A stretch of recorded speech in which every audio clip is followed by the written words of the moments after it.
Grand slam for Masters.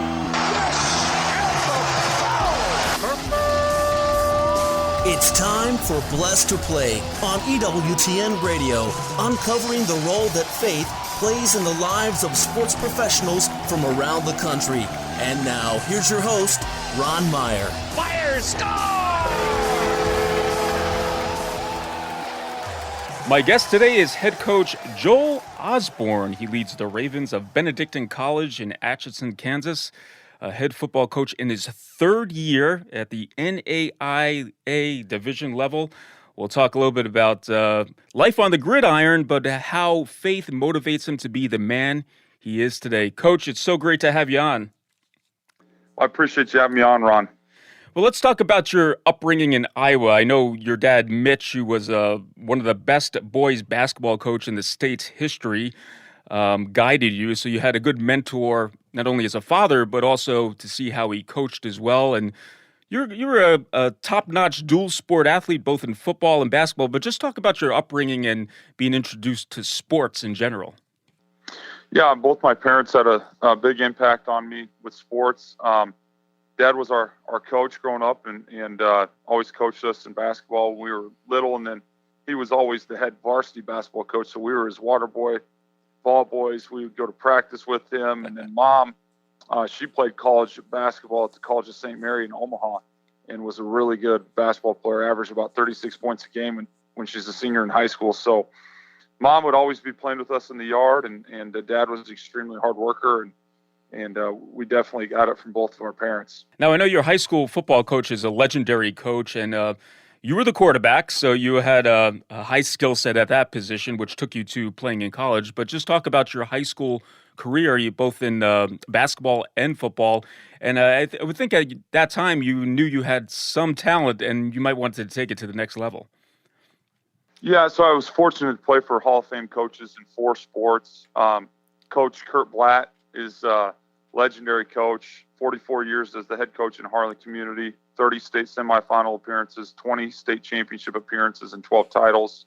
I think I was at that time I was the first quarterback to start for him as a sophomore, and we didn't throw a lot. We were more ground and pound, and as I got older, he let the offense open up a little bit more, and we ended up winning a state championship my senior year in a classic game at the Dome, and he was a great man to play for. I still talk to him every once in a while, and when I'm need some advice, just want to catch up with him. And his son Todd's done a great job taking over the program, and then was able to play for my dad in basketball, and we were able to win a state championship in basketball as well.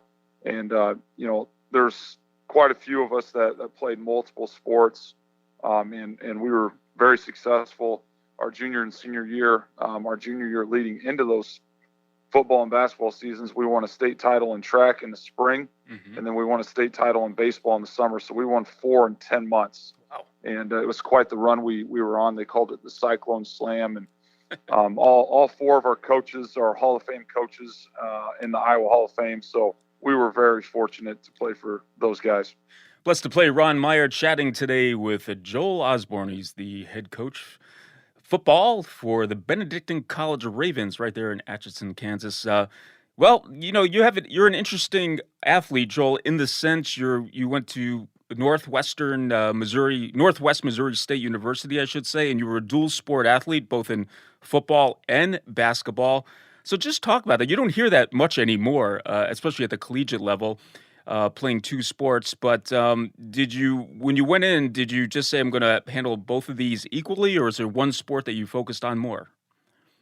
Well, I went there on a football scholarship, and I was a walk-on to the basketball program, and I did that by design. So then if I had any type of conflict, I would go to football. And Coach Churchma, another Hall of Fame coach I got to play for in football, and the Coach Tapmeyer, a Hall of Fame coach in basketball as well. So both were great guys, great coaches, hard-nosed, ran great programs, very disciplined, and gave me the opportunity to do both sports in college, which is rare. I did that for 2 years, and it came a point in time where I had to kind of pick one, and I chose football as I was competing for the starting quarterback job. So, which probably surprised some people because I did play about 20 minutes a game as a freshman in basketball. So, and contributed significantly, and in football, I was trying to get on the field, and what was interesting was I didn't get on the field. I chose football, and I became the backup. So I had to wait my turn, but it taught me a lot about perseverance and,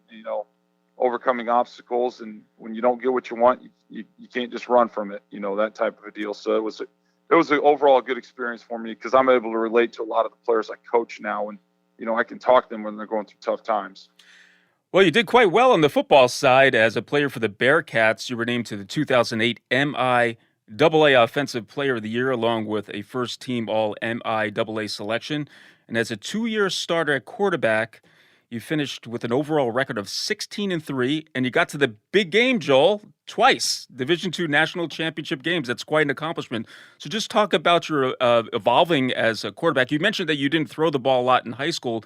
Did that change when you got to Northwest Missouri State?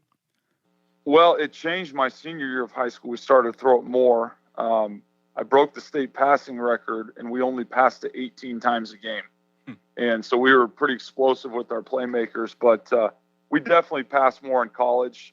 It really opened my eyes to a new level of football in terms of spread offense and, working all parts of the field. So it definitely did. I played with a lot of great players when I was at Northwest, and that was really what it came down to was I was able to be successful because I had so many good people around me, from the coaches to the players. And I was also unselfish. We had another quarterback, Blake Bowles, that played with me. We rotated he would get a rotate in every fourth series. And so statistically, I wasn't as good as most conference MVPs, but because of the role I played, the winning we had, Coach Churchman stood on the table for me. And that's another lesson I learned as well. Well, I mentioned earlier in the show that your father was obviously a great basketball coach. You've been around coaching. And so when did you get the coaching bug? So I see you graduated with a master's degree at some point, and then you decided that you wanted to coach. So when did you decide you wanted to do that? Yeah, so when I went to college, I chose to become a math education major, and I was going to go into coaching. I knew that. I just didn't know what level it would be. And I remember when I got recruited, Jim Sabota told me, he was offense coordinator, and he's like, he goes, you may really like this. He goes, this may be what you want to do. He kind of put a bug in my ear. And then Josh Lamberson, the current head coach at Central Missouri, was quarterback ahead of me. And, he really increased my passion for it and then became my coach. Mm-hmm. And so, then Adam Dorrell was offense coordinator, and I really liked AD. And he's now the head coach of Central Oklahoma. So, I've had guys really influence me at each progression of, each step I was at. And I knew I wanted to coach, and it turned out that I wanted to do the college deal. So I became a graduate assistant. Coach Churchman gave me that opportunity. And my first year, I got spoiled. I coached a guy that had 95 catches and 1,600 yards and 27 touchdowns. And so, it was one of the, it was kind of a deal where I fell in love with it. And we won a national title as well.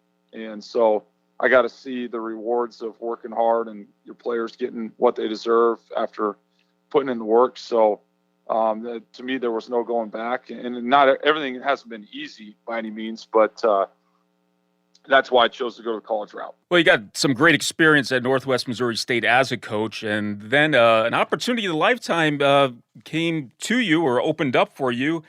And Larry Wilcox, he was at Benedictine for, I think, 42 years, so he was a legend there, and probably not many coaches in Benedictine history. I mean, he took up a large chunk of that time, and then he retires, and you were able to get the job at Benedictine, building on the foundation that Coach Wilcox established at Benedictine. Talk about this opportunity. Obviously, you're a young man. You're replacing a guy who's been there a long time. Talk about coming into that position. Big shoes to fill, obviously, but a chance of a lifetime for you. Yeah, there's no doubt. I mean, Coach was here when the program didn't exist, and they brought it back as a club sport when he was in college. And so he played on our club team, and then was able to get into coaching once they brought the program back, and took over and did a great job building the program. We didn't have a football stadium when he started. We didn't have a football facility. Now we have both on our campus. There's multiple guys who have played at the next level for him. We've had over 100, and now in our tenure as a program, this goes back to the way before him as well. We've had over 140 All-Americans in our history. So, there's just been so many good things he's done here and the lives he's impacted. I just turned 38 the other day, and you said he coached here for 42 years. So I haven't even been alive as long as he coached here, which is crazy, in terms of thinking about the amount of perseverance he had and all the, I think about the daily struggles he would go through as a coach and, to make sure kids are going to class, doing the right thing. And, it's very impressive. The tenure, the long haul that he was able to overcome. And, I just got a lot of respect I have a lot of respect for him. He still helps me to this day. So, I love the guy for sure. And, it's a great place to be. You can be successful here because you're supported by so many people, the president, the administration, our athletic director, our students, our alumni, our boosters, our local community of Atchison's great as well. So you can be successful here. Yeah, it's great to have Coach Wilcox to bounce things off and with his expertise. Plus, to play Ron Meyer once again chatting with Joel Osborn. He's the head coach of the Benedictine Ravens right there in Atchison, Kansas. And so, Joel, now you're a CEO of the football team, and I know you were a coordinator at Northwest Missouri State. What surprises you about being a head coach? I mean, you had to immerse yourself right into the position. Any surprises? Well, I think, if you come to the office every day expecting just to do what you have on your planner, you're going to be surprised. There's going to be something that's going to come across your desk. Somebody's going to have some sort of problem that you're going to have to provide a solution for.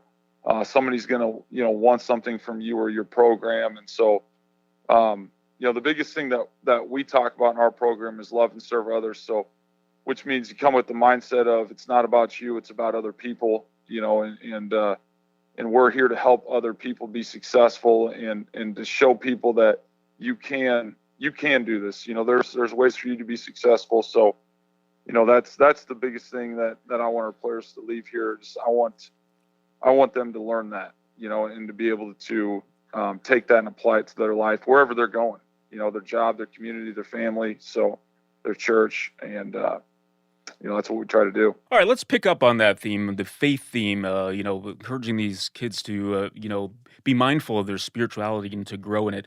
We're going to talk with Joel Osborn, the head coach of the Benedictine College Ravens, when Blessed to Play returns right after this.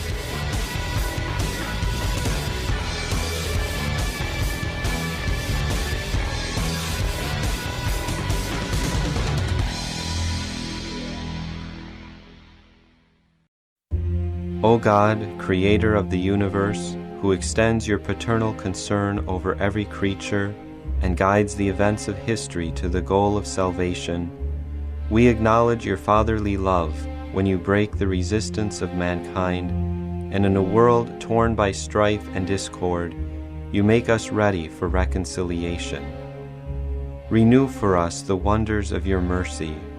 Send forth your Spirit, that he may work in the intimacy of hearts, that enemies may begin to dialogue, that adversaries may shake hands, and peoples may encounter one another in harmony.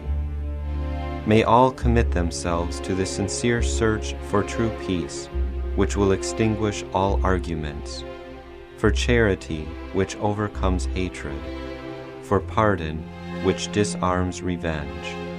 Amen.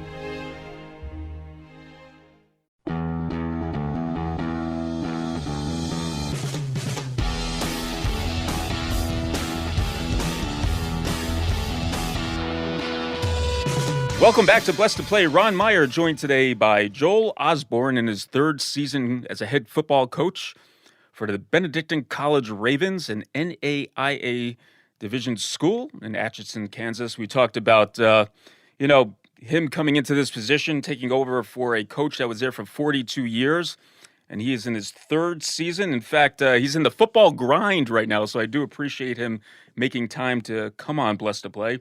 And he's number 21 in the country, according to the NAIA coaches poll.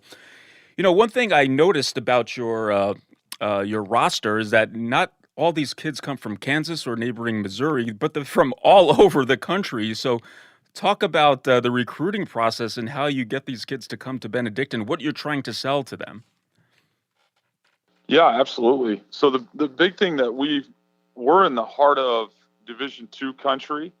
We're in the heart of FCS country, and we're in the heart of JUCO country. And then the Division Ones do a really nice job here recruiting local high schools. So for us to get a kid that's going to help us win a national title, sometimes we got to find kids who just slip through the cracks for that to be a local guy. Other times we have to go elsewhere to find the talent that can help us do that. So we're looking for guys that, number one, are good enough to play football here and help us win a national championship. Number two, are good people. Number three, are really good students. And so that's really what it comes down to. And then from there, we offer them the opportunity to grow their faith and to learn about their faith. And so the beautiful thing about Benedictine is we have an RCIA program here, and we had last year 2 players convert to Catholicism. The year before, we had 2 players convert to Catholicism. So if you want to do that while you're here, you can. But it's not a thing that's forced upon our kids. It's a thing that's kind of shown to them, and then if that's something they want to partake in, they're able to. But I'm a big believer that faith provides hope for a better future. Mm-hmm. I was coaching at Northwest Missouri State in 2020 when we did not get to play due to COVID. And I saw what that did to the kids. I saw what that did to the coaches. I felt what it did to myself. It wasn't right. There was really no good reason for them to tell us why we couldn't play when high school was playing, Division I was playing, NAIA was playing. And so, I really turned to my faith at that time. And that's the message I've spread to people, is it provides hope for a better future. And what better way to grow your faith than right here at Benedictine? Yeah, indeed. And in fact, your faith background, I mean, you grew up in a small Catholic town, as you would describe it, Harlan in Iowa, and your parents had to guide you in the Catholic faith. But talk about your upbringing and how this faith seed, so to speak, was planted in you. Yeah, so we were always going to church. I remember my dad talking to me and my brothers, 2 brothers, Kevin and Zach. Zach was pretty young when this was happening, but it was mainly me and Kevin. Get the dollar out of your piggy bank. You're going to give your dollar to the church every Sunday. So, it's just little things where we would go to church, and then, after church, you do some sort of family activity or go get some food, brunch. But Wednesday nights was CCD, and so because we didn't go to Catholic school, but we were very involved in the Catholic Church, and it was a big part of our life. I mean, my mom's from a family of 10, and my grandma and her husband Cecil, who passed away basically when I was born, raised their kids in the Catholic Church. So that's really what got our family going. And then when I was when I was in college, I met Audrey, my now wife, and she converted to Catholicism. We got engaged, and so we've chosen to raise our children in the Catholic faith, and they go to school here at St. Benedict's Catholic Church, or St. Benedict's Catholic School. We're part of the local parish here. It's right across the street from the college. So we got 3 boys in school there, and then our daughter is 2.5. So yeah, it's a big part of our life. Yeah, I know Benedictine is a Catholic haven, so to speak. So you have a lot of good reminders around you. And I know faith shapes who we are from the inside, and it comes out, right? So I know part of the philosophy of your program is to develop character, and you're looking for character athletes. So talk about that in relation to faith, these type of student athletes that you're trying to find, and also to develop them not only in the football side, but character side as well. Yeah, absolutely. I think right now in our country, the big thing I talked about to recruits and their families is the number one thing we talk about is develop character is do the right thing. Mm-hmm. We're going to teach your sons to do the right thing, and so that comes down to our culture. Well, what's our culture? The 3 things we look for in a recruit. Number 1 is we look for recruits that do things that take no talent. We call them TNTs. So it takes no talent to go to class, to be on time, to go to meetings, start behind the line, finish through the line, communicate when you have an issue. So if we don't trust you, you don't play. Okay, we have to trust you first. But at the same time, they got to trust us. Mm-hmm. Because if they trust us, then they're going to fully commit to the play, and they're going to give their all. They also have to trust their teammates. So there's got to be trust throughout our program. And then the second thing we talk about is 1/11th, which means do your job. And so everybody in football organizations got a job to do. Well, we expect you to do your job. Not everybody's going to call the plays. I'm going to call the plays. Not everybody can play quarterback. But if I don't have other guys doing their jobs, then I'm not a very good play caller because it ain't going to work. That's an example. And then the next thing we talk about is A&E, short for attitude and effort. And I believe those are the only two things we have control over. And so we're looking for guys who are positive, because something's going to happen. How we respond is going to dictate the outcome. So people who are positive, usually there's a better outcome. And so we always talk about, when you come to our facility, do we trust you? Do you do what you say you're going to do? And are you fun to be around? And so that right there in itself, a lot of that is character driven. On top of it, we add leadership classes that we teach our kids about in the off season. And then we allow them to be leaders. We let them draft teams, and they get points in their teams based on community, faith, and scholarship. So the mission of our school is the education of men and women within a community, faith, and scholarship. Mm-hmm. Okay, so a community, we have that here. We're a residential campus where there's football community, athletic community, the Benedictine community, the Catholic community. There's all of that. And then the faith component. You have faith here. It's real. President Minnis talks about right now, 80% of kids that go to college have some sort of faith-based background. When they leave, only 20% say that increased. Mm-hmm. At Benedictine, 90% say it increases. So we've kind of flipped that model. And then the last thing we talk about is scholarship, which is academics. So that's the foundation for making good decisions, right? So there's your education piece of it. There's a lot of information out there. What's true, what's false. Well, that's what you got to determine, because you got to make those decisions for your family, for your job, for your community. And you better make the right decisions. A lot of that comes back to integrity, do the right thing type of deal. So instead of, a quick fix, what's best for the long run. So, that's the big thing we talk about here in regards to developing character. And parents really gravitate towards that message, because that's not being told to people right now. Right. In college football recruiting, it's all about NIL. Mm-hmm. What can you do for me? Instead of like, what type of man is my son going to be when he leaves there? And so that message is very strong. It's very real, and it's very rare right now.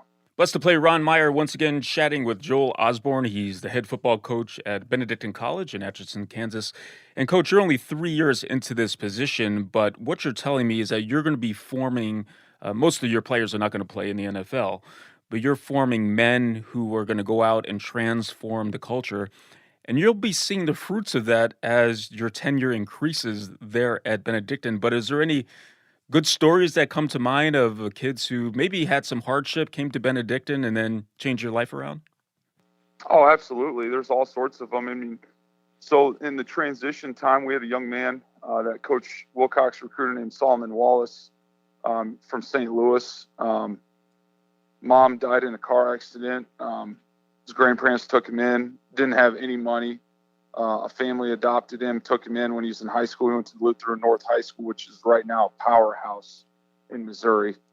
And Coach Wilcox recruited him here, gave him a scholarship and an opportunity to get a college degree. When he was here at Benedictine, met a ton of great people.